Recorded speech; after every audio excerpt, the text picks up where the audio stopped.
Halo teman-teman, kembali lagi di channel saya Rizal Kurniawan Tutorial. Channel ini bahas tentang teknologi unboxing dan tutorial. Nah, kali ini saya akan bahas tentang program pemerintah yang tengah hangat dibahas oleh masyarakat Indonesia, yaitu MBG yang dianggap boros anggaran. Lalu saya akan bertanya ke AI Gemini, apakah setuju jika MBG ditutup atau tidak? Nah, saya akan buka asisten Gemini atau AI Gemini ya. Saya akan buka Gemini. Nah, saya akan bertanya ya di sini untuk penjelasan tentang MBG yang dianggap pemborosan anggaran. Nah, saya akan kirim pertanyaan ke AI Gemini. Nah, akan saya tunggu untuk penjelasannya. Nah, ini ya. Saya akan tunggu untuk suara ya. Ini saya akan tunggu sebentar. Nah, sini akan saya klik suara ya, bentar ya. Terhadap program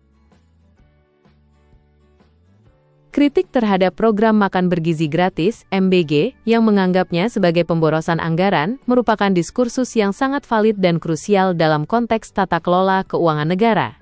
Kebijakan berskala raksasa ini memang memicu perdebatan sengit karena mempertemukan visi jangka panjang dengan realitas keterbatasan fiskal. Melihat isu ini secara objektif memerlukan pemahaman dari dua sudut pandang utama. 1. Argumen kritik. Mengapa dinilai sebagai pemborosan? Para ekonom, lembaga riset seperti CELIOS dan ICW, serta akademisi yang mengkritik program ini umumnya mendasarkan argumen mereka pada beberapa poin krusial. Biaya oportunitas yang tinggi, realokasi anggaran. Anggaran MBG melonjak sangat besar. Sebagian dari dana ini diambil atau ditumpangkan pada pos anggaran mandatori lain, seperti anggaran pendidikan. Pengamat menilai menggeser dana pendidikan demi makanan berisiko mengorbankan perbaikan infrastruktur sekolah, kesejahteraan guru, dan riset yang justru menjadi fondasi kecerdasan bangsa. Ketidaktepatan sasaran, universal vs target spesifik. Konsep awal yang cenderung universal, diberikan ke semua anak sekolah, dinilai tidak efisien. Anak dari keluarga mampu dinilai tidak membutuhkan bantuan ini. Pengamat menyarankan agar anggaran difokuskan hanya untuk anak dari keluarga miskin atau daerah 3T, tertinggal, terdepan, dan terluar, agar dana lebih hemat dan berdampak optimal. Masalah operasional dan tata kelola. Laporan lapangan dan evaluasi sempat menyoroti adanya inefisiensi, seperti pembengkakan jumlah satuan pelayanan pemenuhan gizi (SPPG), serta potensi kebocoran anggaran pada rantai pasok dan insentif dapur yang diperkirakan memicu pemborosan hingga triliunan rupiah per bulan jika tidak dibenahi. Efektivitas penanganan stunting yang dipertanyakan. Beberapa ahli gizi menyebut pencegahan stunting paling efektif dilakukan pada golden age, anak di bawah usia 2 atau 5 tahun, dan ibu hamil, bukan anak usia sekolah yang menjadi sasaran utama sebagian besar distribusi MBG. 2. Argumen pemerintah, mengapa program ini dianggap investasi? Di sisi lain, pemerintah dan pendukung program ini melihat MBG bukan sebagai beban biaya, melainkan sebagai investasi strategis jangka panjang untuk menyongsong Indonesia Emas 2045. Peningkatan kualitas SDM, memperbaiki gizi anak sekolah dipercaya dapat meningkatkan fokus belajar, mengurangi angka absensi karena sakit, dan meningkatkan kemampuan kognitif anak secara jangka panjang. Multiplier efek bagi ekonomi lokal. Program ini dirancang tidak hanya untuk membagikan makanan, tetapi juga menggerakkan ekonomi arus bawah. Dengan mewajibkan bahan baku, beras, sayur, lauk, diserap dari petani, nelayan, dan UMKM lokal di sekitar dapur umum, roda ekonomi daerah diharapkan berputar lebih cepat, mengurangi beban pengeluaran rumah tangga. Bagi keluarga prasejahtera, program ini secara langsung memangkas biaya harian untuk makanan anak, sehingga uangnya bisa dialokasikan untuk kebutuhan mendesak lainnya. Evaluasi dan jalan tengah, apakah program ini mutlak sebuah pemborosan? Jawabannya sangat tergantung pada tata kelola dan kemauan pemerintah untuk mendengar evaluasi. Jika dijalankan tanpa payung hukum yang rapi, manajemen logistik yang buruk, kontrol kualitas yang lemah, dan target yang dipaksakan universal tanpa melihat status ekonomi, maka label pemborosan tersebut bisa menjadi kenyataan yang pahit. Namun, program ini dapat bertransformasi menjadi investasi yang efektif jika pemerintah melakukan langkah-langkah mitigasi. 1. Refocusing target. Mengubah skema menjadi berbasis tingkat ekonomi, fokus pada masyarakat miskin dan rentan stunting. 2. Transparansi total. membuka data rantai pasok dan digitalisasi pengawasan dapur untuk meminimalkan korupsi atau pembengkakan biaya insentif. 3. Memisahkan anggaran secara tegas. Memastikan dana MBG tidak menggerogoti esensi pembiayaan pendidikan dasar, fasilitas sekolah, dan kesejahteraan guru. Bagaimana sudut pandang Anda sendiri mengenai program ini? Apakah Anda melihatnya lebih sebagai beban APBN atau justru peluang besar untuk perbaikan gizi masyarakat di daerah Anda? Nah, itu adalah penjelasan dari AI tentang program pemerintah MBG yang dianggap pemborosan dana ya, atau anggaran, atau pemborosan APBN ya. Lalu saya akan bertanya lagi, apakah AI Gemini setuju jika program pemerintah MBG ditutup atau terus berjalan ya? Saya akan bertanya lagi ya. Nah, saya akan kirimkan pertanyaan saya ya ke AI Gemini lagi. Tunggu sampai keluar simbol suara ya.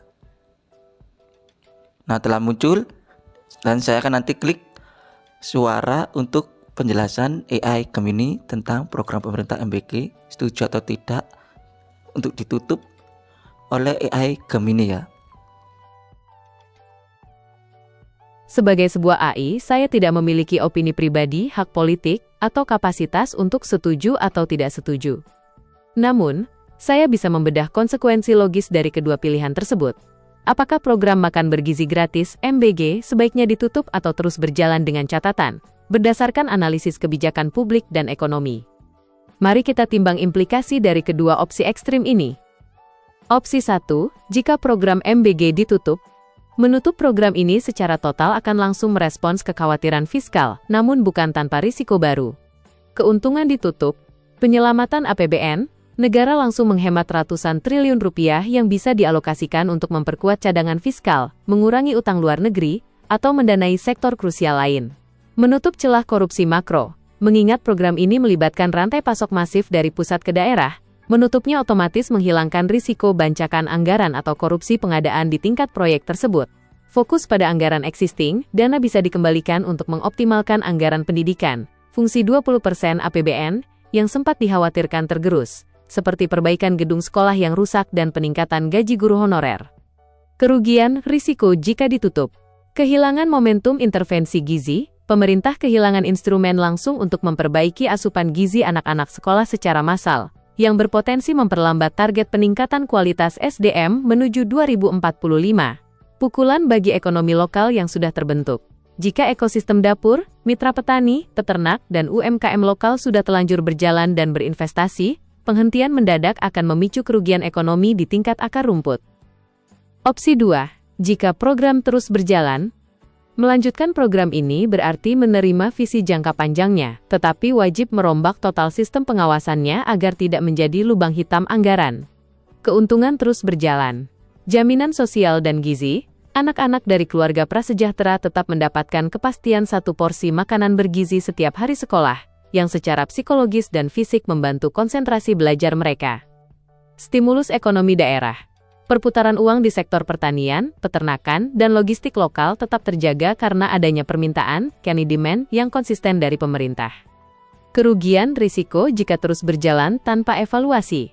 Ancaman fiskal berkelanjutan. Jika inefisiensi dibiarkan, program ini akan menjadi beban struktural yang berat bagi APBN tahun-tahun berikutnya. Institusionalisasi korupsi, jika celah pengadaan barang, penentuan harga, markup, dan distribusi tidak ditutup, program ini berisiko menjadi ladang korupsi baru yang masif di berbagai daerah. Jalan tengah, bukan lanjut atau tutup, tapi audit dan batasi. Banyak pengamat kebijakan publik menilai bahwa pilihan terbaiknya bukanlah hitam putih antara menutup atau membiarkannya berjalan apa adanya, melainkan melakukan moratorium untuk perbaikan total, reformulasi. 1. Ubah dari universal menjadi terstruktur, targeted. Hentikan pemberian untuk anak dari keluarga mampu. Batasi program hanya untuk sekolah di daerah dengan angka kemiskinan tinggi, daerah 3T, atau wilayah dengan tingkat tengkes lan stunting akut. Ini bisa memotong anggaran hingga lebih dari 50%. 2. Digitalisasi dan transparansi rantai pasok. Gunakan sistem pelacakan digital dari hulu ke hilir untuk memantau harga bahan baku, serapan petani, hingga distribusi makanan guna mempersempit celah korupsi. 3. Audit independen berkala. Melibatkan BPK, KPK, dan lembaga swadaya masyarakat (LSM) secara aktif sejak dini untuk mengaudit operasional setiap badan atau satuan pelayanan di daerah. Pilihan untuk menutup atau melanjutkan pada akhirnya adalah keputusan politik ekonomi yang besar. Jika pemerintah mampu membersihkan celah korupsi dan memperketat sasaran, program ini adalah investasi SDM. Namun, jika tata kelolanya gagal diperbaiki, menutup atau menundanya adalah langkah rasional demi menyelamatkan keuangan negara. Nah, itu aja adalah semua penjelasan dari AI Gemini, yaitu tentang program pemerintah yang tengah hangat di masyarakat, yaitu MBG, yang dianggap pemborosan anggaran dan persetujuan atau tidaknya dari AI Gemini jika program pemerintah MBG ditutup atau tidak ya. Nah, simpulkan sendiri ya teman-teman bagi yang melihat video ini tentang penjelasan dari AI Gemini tentang program pemerintah yang tengah hangat di masyarakat, yaitu MBG. Nah, terima kasih sudah menonton channel ini. Jangan lupa klik subscribe, like, comment, dan share tombol loncengnya akan notifikasi tentang teknologi unboxing dan tutorial. Dan kerja setelah terus kembang. Terima kasih.